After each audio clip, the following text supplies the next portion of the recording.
नमस्कार। भेड़ पालन का बिजनेस शुरू करने की सोच रहे हैं? अगर हाँ, तो ये जानकारी बिल्कुल सही जगह लेकर आई है। आज हम इस बिजनेस के पूरे फाइनेंशियल ब्लूप्रिंट को समझने वाले हैं। मतलब कितना पैसा लगेगा, कितनी कमाई होगी, पूरा हिसाब किताब। तो सवाल यही है, क्या भेड़ पालन का व्यवसाय शुरू करने का मन है? देखिए, खेती किसानी में कुछ नया और फायदेमंद करने की चाहत तो बहुतों की होती है, और भेड़ पालन सच में एक बहुत ही बढ़िया ऑप्शन हो सकता है। लेकिन हाँ, कोई भी काम शुरू करने से पहले सबसे बड़ा सवाल यही होता है कि भाई इसमें खर्चा कितना आएगा और मुनाफा कितना होगा। तो चलिए देर नहीं करते और इन्हीं सवालों के जवाब ढूंढते हैं। तो ठीक है, सबसे पहले बात करते हैं शुरुआती निवेश की।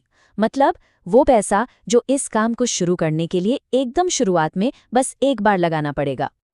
तो मोटा मोटा हिसाब देखें तो शुरुआत में करीब करीब 1.5 लाख से लेकर 5.5 लाख रुपए तक लग सकते हैं। अब ये रेंज इतना बड़ा क्यों है, तो इसका जवाब हमें आगे मिलेगा, क्योंकि ये कई चीज़ों पर डिपेंड करता है। तो ये पैसा जाता कहाँ है? देखिए, सबसे बड़ा खर्चा तो होता है अच्छी नस्ल की भेड़ें खरीदने में। उसके बाद नंबर आता है उनके लिए बाड़ा बनाने या जमीन तैयार करने का। और फिर कुछ छोटे मोटे खर्चे भी हैं, जैसे पानी के टैंक, फीडर, ट्रांसपोर्ट वगैरह। अच्छा, तो शुरुआती सेटअप तो हो गया, लेकिन काम शुरू होने के बाद रोज के खर्चे भी तो होते हैं ना। इन्हें कहते हैं ऑपरेटिंग कॉस्ट्स, मतलब फार्म को चलाने का रोज का खर्चा। और ये खर्चा महीने का लगभग 20,000 से 46,000 रुपए के बीच आ सकता है। ये वो पैसा है जो हर महीने भेड़ों के खाने पीने, उनकी सेहत और पूरी देखभाल पर लगेगा। तो अब देखते हैं कि ये महीने का पैसा जाता कहाँ है। इसमें सबसे बड़ा हिस्सा भेड़ों के चारे और उनके सप्लीमेंट्स पर जाता है। उसके बाद अगर कोई हेल्पर या चरवाहा रखा है तो उसकी सैलरी एक और बड़ा खर्चा बन जाती है। चलिए, खर्चों की बात तो बहुत हो गई। अब आते हैं सबसे मजेदार हिस्से पर, यानी कमाई पर। देखते हैं कि इस बिजनेस से पैसा आता कैसे है और कहाँ से आता है। और भेड़ पालन की सबसे अच्छी बात पता है क्या है? कि इसमें कमाई का सिर्फ एक जरिया नहीं है। मांस और ऊन तो है ही, लेकिन अच्छी नस्ल के बच्चे बेचकर और यहाँ तक कि उनकी खाद बेचकर भी अच्छी खासी इनकम हो सकती है। अगर मुख्य कमाई की बात करें तो साल में सबसे ज्यादा पैसा मांस बेचने से आता है।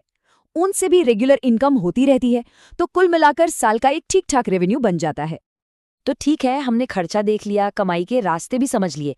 अब आता है सबसे बड़ा सवाल, आखिरी हिसाब किताब क्या कहता है? क्या ये बिजनेस सच में प्रॉफिटेबल है? इसका जवाब एक बहुत ही सिंपल से फॉर्मूले में है। साल की टोटल कमाई में से साल का टोटल खर्चा माइनस कर दीजिए, जो बचा वही है नेट प्रॉफिट। किसी भी बिजनेस का असली हाल जानने का यह सबसे सीधा तरीका है। और देखिए ये कितना प्रैक्टिकल है। सिर्फ 10 से 15 मेमने बेचने पर ही साल भर का पूरा खर्चा निकल सकता है। इसका मतलब उसके बाद जितनी भी बिक्री होगी वो सीधा सीधा मुनाफा होगा। तो ये नंबर्स देखने में तो काफी अच्छे लगते हैं, है ना? लेकिन रुकिए, किसी भी नतीजे पर पहुंचने से पहले कुछ प्रैक्टिकल बातों पर ध्यान देना बहुत जरूरी है, क्योंकि ये सिर्फ नंबरों का खेल नहीं है। और ये बात याद रखना बहुत जरूरी है, ये जो भी आंकड़े हमने देखे ये एक अंदाजा है, एक ब्लूप्रिंट है। असली खर्चा और मुनाफा तो कई चीजों पर डिपेंड करेगा ना, जैसे कि इलाका कौन सा है, भेड़ की नस्ल कौन सी चुनी है और मैनेजमेंट कैसा है।